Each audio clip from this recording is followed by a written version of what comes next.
बहुत बहुत स्वागत है सर आपका। आवाज अब आप तक पहुंच रही होगी शायद। जी, आवाजें तो बहुत पहुंच रही हैं, लेकिन सब आवाजों का जवाब मैं नहीं दे पा रहा हूँ। इसका दुख है। बस इसकी दिन भर में बहुत आवाजें आती हैं और मन करता है कि सबका जवाब दिया जाए, सब तक मदद पहुंचाई जाए। वो सब नहीं हो पा रहा है, तो इसका दुख है। फोन की घंटी सर आपकी लगातार बजती रह रही है। ट्विटर पर आप लगातार एक्टिव हैं, बहुत कम देर सो पा रहे हैं। ऐसे में कितने लोगों की मदद के लिए कह सकते हैं आवाज उठ रही है और आप मदद पहुंचा पा रहे हैं, कैसा महसूस होता है? कि ना तो मैं कोई पार्टी हूँ, ना मेरे पास कोई सत्ता है और ना ही मेरे पास कोई संगठन है। जैसे कुछ साथी मदद कर रहे हैं, जैसे यूथ कांग्रेस में, एबीपी में, एबीवीपी में और बहुत सारी पार्टियों में लोग मदद कर रहे हैं, तो उनके पास एक चेन है। हर जगह उनके जिला अध्यक्ष हैं, उनके महासचिव हैं, उनके यहाँ राजनीतिक रूप से सक्रिय और राजनीतिक रूप से महत्वाकांक्षा से उबलते हुए बहुत सारे उत्साही लोगों की एक टीम है।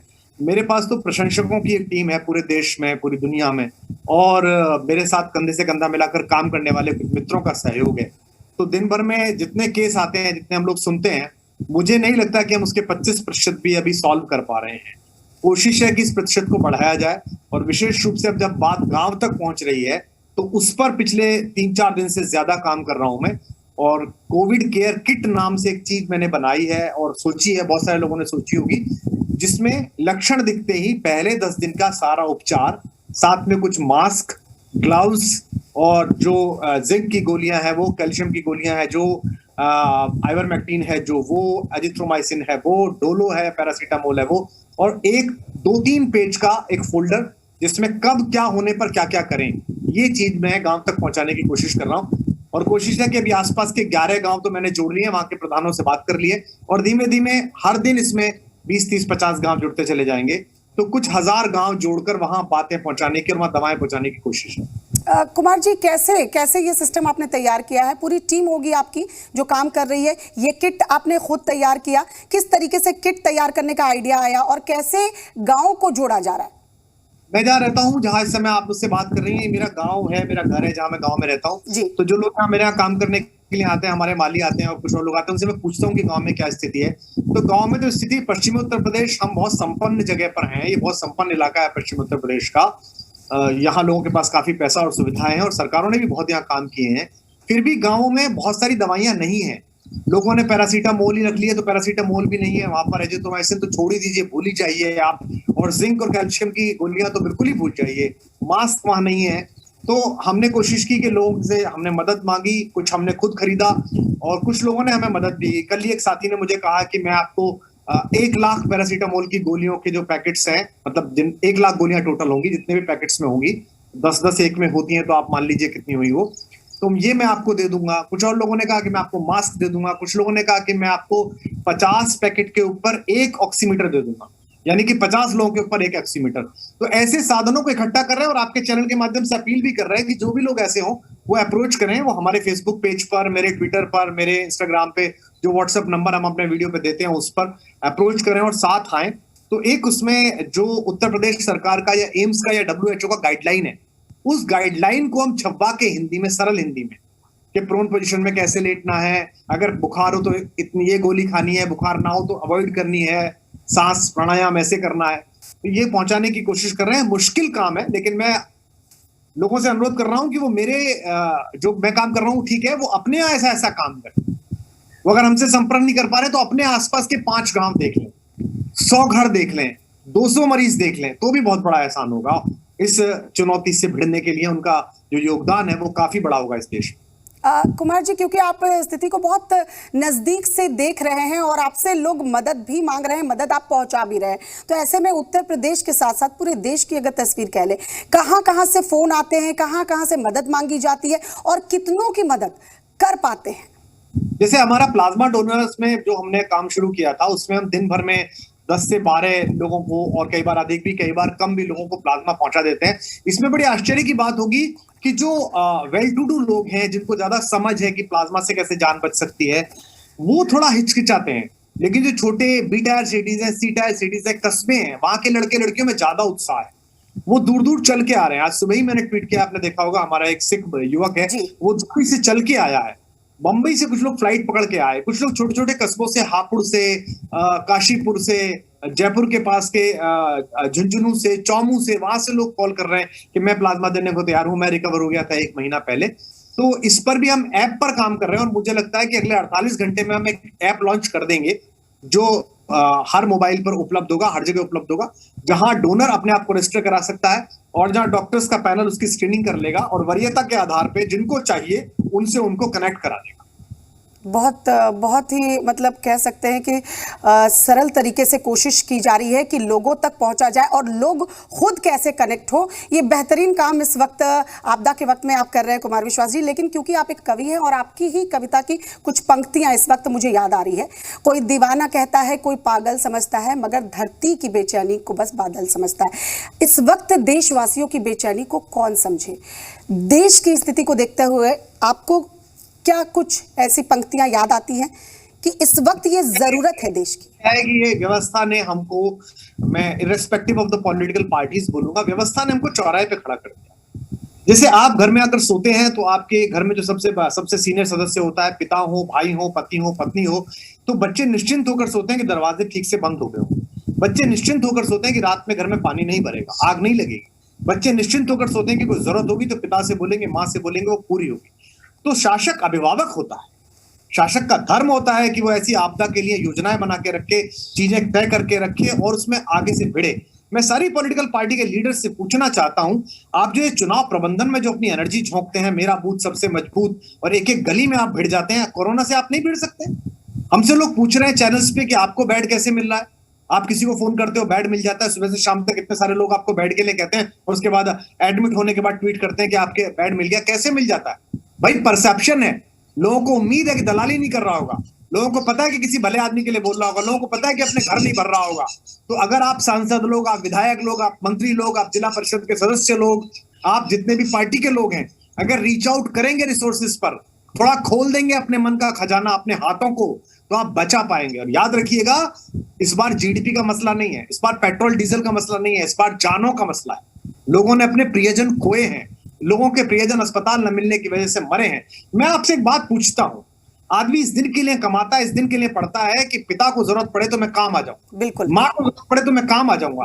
आप उस लड़के, लड़की, उस पत्नी, उस पता, उस बच्चे के दिल से पूछिएगा जिसके पास सब कुछ था, अकाउंट में पैसे थे, लोगों से पहचान थी, बुद्धि थी, आईआईटी था, आईएम से पढ़ा था या नहीं पढ़ा था, सामान्य क्लर्क था, और वो अपने पिता को, अपनी माँ को, अपने बच्चे को, अपनी पत्नी को, अपने पति को सही इलाज नहीं दिलवा पाया।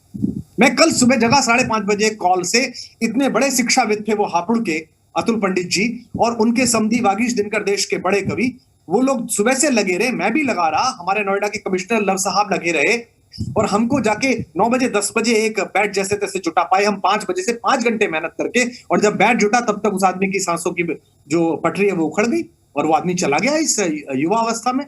तो सोचिए कि कितना बड़ा गिल्ट छोड़कर वो पूरे परिवार के ऊपर गए। ये जो आपने स्कूल बनाया, जो कॉलेज बनाया बच्चों के पढ़ने के लिए, एक आपको आईसीयू नहीं मिल पाया, एक वेंटिलेटर नहीं मिल पाया। तो देखिए, अगर नहीं हो पा रहा है तो फिर हमें एक दूसरे के साथ काम करना पड़ेगा, मुझे और आपको काम करना पड़ेगा। अगर आपका कोई परिचित ललितपुर में, आपका कोई परिचित ग्वालियर में अस्पताल चलाता है तो मैं आपको कॉल करके बोलूंगा कि जरा प्लीज कर दीजिए, आप हमारी दोस्त हैं। और मेरा अगर कोई परिचित नोएडा में अस्पताल चलाता है तो आप मुझे कॉल करके बोलेगी, कुमार जरा कह दीजिए मेरे परिचित है, या मेरी बाई है, या मेरा ड्राइवर है, या मेरे नीचे एक आदमी मुझे मिला है सड़क पर अपरिचित, उस आदमी को अस्पताल चाहिए, अगर आप दिलवा सकते हो दिलवा दीजिए। तो देश तो ऐसे ही चलेगा। अब 135 करोड़ लोग व्यवस्था से अगर लड़ने लग जाएंगे युद्ध के मैदान में तो मुश्किल हो जाएगा। सेनापतियों की गलत रणनीतियों के खिलाफ युद्ध के मैदान में नहीं बोला जाता। जब युद्ध समाप्त हो जाएगा, तब सब ठीक हो जाएगा, तब पूछ लेंगे इनसे। अभी तो लड़ने का वक्त है, तो सुबह से शाम तक लड़ते बीत जाते हैं, तो 1 घंटे की नींद होती है, फिर कोई फोन आ जाता है, फिर किसी काम में लग जाते हैं, फिर थोड़ा सो लेते हैं, तब काम सौंप के जाते हैं अपनी टीम के लोगों को। 100 लोगों की टीम है, थोड़ा और बढ़ रही है। आपके चैनल के माध्यम से कहता हूँ, और लोग आ जाएंगे तो थोड़ा टीम और बड़ी हो जाएगी, थोड़ा और जान बचा पाएंगे। विश्वास जी, निराशा के इस दौर में इस वक्त देश को जरूरत है आशा जगे तो जगे कैसे? हम कैसे अपने आप को पॉजिटिव रखें? ऐसा तो है नहीं कि कुमार विश्वास की कलम चली नहीं होगी, कुमार विश्वास ने कुछ लिखा नहीं होगा। हालांकि आपके ज्यादातर वक्त, ज्यादातर घंटे और आपके फोन, जो मुझे पता है कि रुकते नहीं, खुद कई बार मैंने आपको टैग किया है और आपने उसे रिट्वीट भी किया है, आपने मदद भी पहुंचाई है, लेकिन कलम तो कभी चली होगी सर। किस तरीके से लोगों को आशा की ओर ले जाएं? कुछ अगर आपने लिखा हो। जो भी इस कार्यक्रम को देख रहे हैं, मैं उनसे कहना चाहता हूँ, आंकड़ों की तरफ मत देखिए, लोगों की तरफ मत देखिए। दैत्य इतना बुरा भी नहीं है। अगर आप प्रारंभिक स्थिति में इससे ठीक सामना कर लेंगे तो आप बच भी सकते हैं, आपको अच्छा स्वास्थ्य भी प्राप्त होगा, सब कुछ ठीक होगा। और अपने चारों तरफ देखिए कि जिंदगी में से क्या ऐसा है जिससे सकारात्मकता लेके आप खुद को बचा सकें। नकारात्मकता बिल्कुल छोड़ दीजिए। इस वायरस की जो मार है उसमें बहुत ही फैटल जो केसेस है उनका जो परसेंटेज है वो बहुत कम है। उसके बाद भी जो जीवन नहीं बचा पा रहे उसका उसमें भी बहुत अधिक कम है। ये कुछ मार्क छोड़ के जरूर जाता है, आपको तकलीफ जरूर देता है, लेकिन अनुशासन के साथ अगर आप रहें, अगर आप मास्क बांध के अपने कमरे में आइसोलेट रहें, आप खाने पीने में आचरण में संयम रखें और आज संकल्प लें इससे बचने के बाद जितने भी लोग हैं कि वे प्लाज्मा डोनेट जरूर करेंगे। मैं जितने भी लोग सुन रहा हूं उसे सोच के देखें, जब आपको कोरोना हुआ तो आप कितने डरे हुए थे और आपको लग रहा था कि ईश्वर बचा ले। आज आपके पास अवसर है कि आप ईश्वर का काम आगे ले जा सकते हैं। आप सिर्फ मुझे व्हाट्सएप करिए, सिर्फ मेरे फेसबुक पेज पे लिखिए, मेरे ट्विटर पे डीएम करिए, मुझे ऑफिस के नंबर पे डीएम करिए और हम आपको मैच मेक करा देंगे किसी भी ऐसे आदमी से जिसकी जिंदगी आपके प्लाज्मा से बच सकेगी। और डॉक्टर्स जानते हैं कि प्लाज्मा डोनेट करने में आपको कोई ना बीमारी होगी, ना आपको कोई हरारत होगी, ना आपको थकान होगी। ब्लड तुरंत निर्मित दोबारा हो ही जाता है, 15 दिन में आप दोबारा प्लाज्मा दे सकते हैं। तो मैं जो भी एक आदमी है मैं उससे कहता हूं, आप अक्सर सोचते थे कि आप आजादी से पहला होते तो भगत सिंह के ग्रुप में सम्मिलित होते, आप अक्सर सोचते थे कि आप आजादी से पहले होते तो आप चंद्रशेखर आजाद के समूह में सम्मिलित होते। आज एकात्म पराक्रम और देशभक्ति दिखाने का आपके लिए अवसर है कि आप देश के एक दूसरे नागरिक की जान बचा सकते हैं। तो बालकवि बैरागी की पंक्तियां मैं आपको सौंपता हूं कि यदि अंधकार से लड़ने का संकल्प कोई कर लेता है तो एक अकेला जुगनू भी सब अंधकार हर लेता है। आप जुगनू ही सही लेकिन किसी के घर का उजाला बन सकते हैं अगर आप प्लाज्मा डोनेट करते हैं। तो प्लाज्मा डोनेशन के लिए आगे आइए। अगर आप इसमें दवाइयों के व्यापार में है, फार्मास्यूटिकल इंडस्ट्री में है, तो दवाइयों में हमको कुछ मदद करिएगा। अगर आप डॉक्टर हैं तो हमें नंबर दीजिएगा, हम आपको कुछ मरीज हर दिन देंगे, 5-7 जो भी आपकी क्षमता हो उनको कॉल करिएगा, उन्हें बताइएगा कि वो कौन सी दवा लें, कौन सी दवा ना लें, किस प्रकार से रहें। और इसी तरह से एक दूसरे का हाथ पकड़कर, राम का सेतु है तो सब बंदरों को एक एक पत्थर तो डालना पड़ेगा। आपदा के वक्त कुमार विश्वास हमेशा ही आगे आए हैं। उत्तराखंड की आपदा की बात कर लूं या इस वक्त संकट काल में बात कर लूं, जिस तरीके से आप और आपकी टीम काम कर रही है वो सराहनीय है। लेकिन क्या आपने त्रासदी सिर्फ देखी है, जो तस्वीरें आ रही हैं सामने सिर्फ वो देखी है, या निजी तौर पर महसूस भी किया है कुछ ऐसा हादसा, कुछ ऐसी तस्वीर जो आपके जहन में रह गई हो, इसलिए आपने इस आपदा के वक्त हाथ जो है मदद का आगे बढ़ाया हो? दैनिक रूप से देखिए क्या होता है कि निजी तौर पर तो आप आहत होते ही हैं, दैनिक रूप से जीवन में ऐसी गतिविधियां हो रही हैं। परिवार में भी कोरोना अंदर तक घुसा है। मेरे बड़े भाई को हुआ, आप लोगों की शुभकामनाओं से स्वस्थ हैं। आदरणीय भाभी जी को हुआ। हमारे परिवार में मेरे एक बड़े भाई हैं, उनके ससुर साहब दिवंगत हो गए, प्रोफेसर साहब फिजिक्स के बड़े सज्जन व्यक्ति थे। और परिवार में भी कुछ ऐसी कैजुअलिटीज हुई हैं, दैनिक हो रही हैं। जैसे मैंने कल बताया तो वो भी मेरा एक एक्सटेंडेड फैमिली ही था। तो बड़ी बेचैनी हो जाती है जब किसी को नहीं बचा पाते, उसको टाइम पे चीजें नहीं दिला पाते हैं, तो खुद के ऊपर बड़ी ग्लानि पैदा होती है कि इतनी सामर्थ्य के बाद ये नहीं कर पाए। और थोड़ी सामर्थ्य लगाकर किसी को बेड दिला लेते हैं, आईसीयू दिला देते हैं, वेंटिलेटर दिला देते हैं, डॉक्टर से निजी रूप से बात कर लेते हैं। कोई मुझसे कह रहा था कि ये बाद में फिर कैसे असर करेगा, तो मैंने अपने ऑफिस को कहा कि आपको ये बाद में रीपे करना पड़ेगा। अगर आपने ग्वालियर में, अगर आपने ललितपुर में, अगर आपने कलकत्ता में, अगर आपने हरदोई में किसी डॉक्टर को फोन किया है, किसी अस्पताल को, और उसने कुमार विश्वास समझ के आपका फोन उठाया है और आपसे अच्छी बातें करके आप पे किसी सामान्य ट्वीट वाले व्यक्ति को बैठ दिया है, तो आप यकीन मानिए जब आप हरदोई जाएंगे तो आपको उसके घर जाना पड़ेगा, चाय पीनी पड़ेगी। अगर कोई कार्यक्रम होगा तो उसमें पैसे भी कम करने पड़ेंगे, हो सकता है फ्री भी करना पड़े। तो एक तरह का निवेश है। उत्तराखंड का समय हो या आज का समय हो, जो लेखक, जो साहित्यकार, जो कवि, जो कलाकार अपने महलों में बंद है, अपनी जगहों पर बंद है और अपने साधनों को उसने सिकोड़ लिया है, वो अपराधी है। क्योंकि अगर हमने मान्यता पाई है भारत भर में कवि के रूप में, तो हमने अपनी क्षमता और प्रतिभा के अलावा उन सब लोगों के कारण मान्यता पाई है जो आज संकट में है। तो जिनके कारण मैंने मान्यता पाई है, अगर मैं उनके साथ नहीं खड़ा हूं तो मैं अपराधी हूं। मैं यही नेताओं से कहना चाहता हूं। अटल बिहारी वाजपेयी जी कहा करते थे, एक नेता बनने में हजारों कार्यकर्ताओं का परिश्रम, लाखों मतदाताओं का मत और बहुत सारे नेताओं की दूरदृष्टि लगती है। तो आप सब उनके प्रति उत्तरदायी हैं। अगर जिन मतदाताओं ने आपको नेता बनाया, जिन कार्यकर्ताओं ने आपको नेता बनाया, उनका फोन आप नहीं उठा रहे हैं, अगर आप उन तक रीच आउट नहीं कर रहे हैं, अगर आप लड़ नहीं रहे हैं उनके लिए, तो आप उनके अपराधी हैं। आपको नेता कहलाने की कोई हक नहीं है आपको।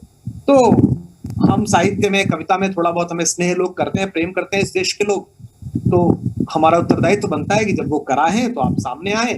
तो कोशिश कर रहे हैं जितना टैक्स भी देते हैं, प्रधानमंत्री सहायता कोष में लाखों का चेक भी देते हैं, लेकिन जब व्यवस्था रास्ते से हट जाए, ना दिखाई दे, तो सोचते हैं कि चलो खुद ही आगे बढ़ते हैं।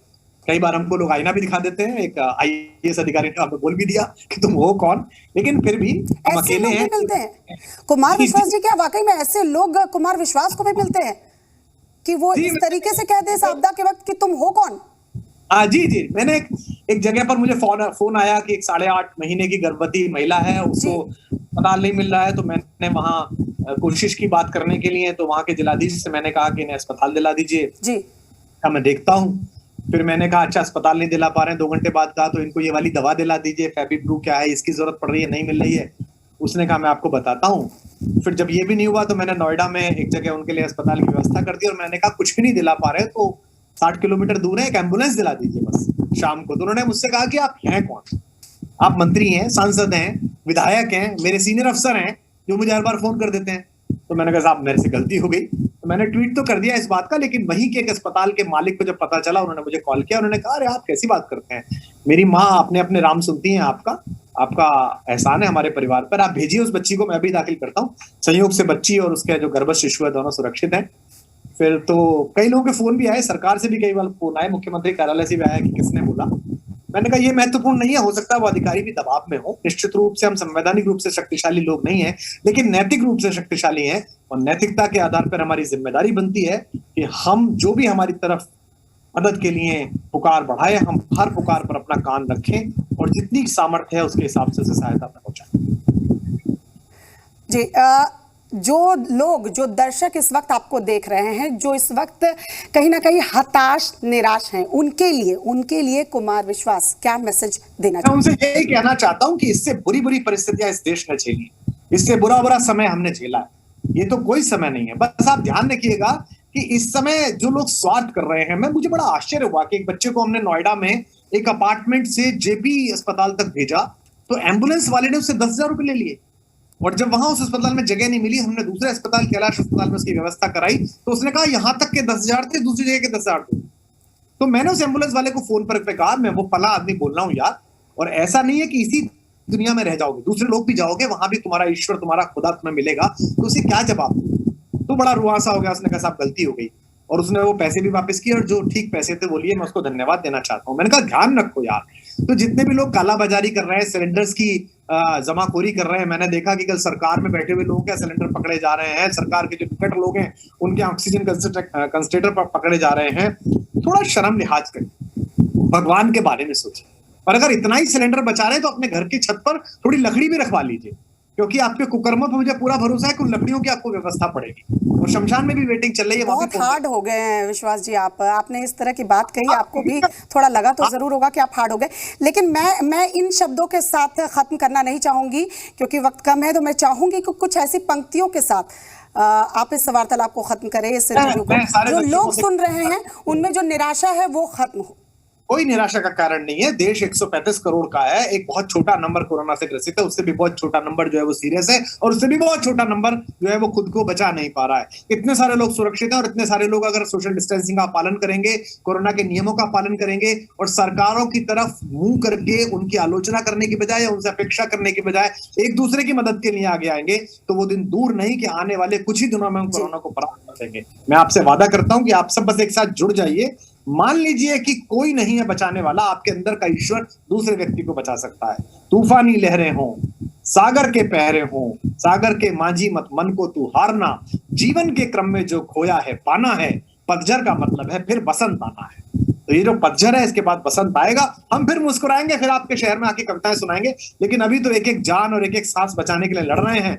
आप भी साथ आइए और साथ में लड़ते हैं। बिल्कुल, बहुत बहुत शुक्रिया कुमार विश्वास जी हमारे साथ है जुड़ने के लिए, और इसी विश्वास के साथ है देशवासियों को भी आगे बढ़ने की ज़रूरत है, और विश्वास रखिए कि ये जंग हम ज़रूर जीत जाएंगे अगर हम एक साथ लड़कर, मिलकर कह सकते हैं कि इस लड़ाई को लड़ेंगे।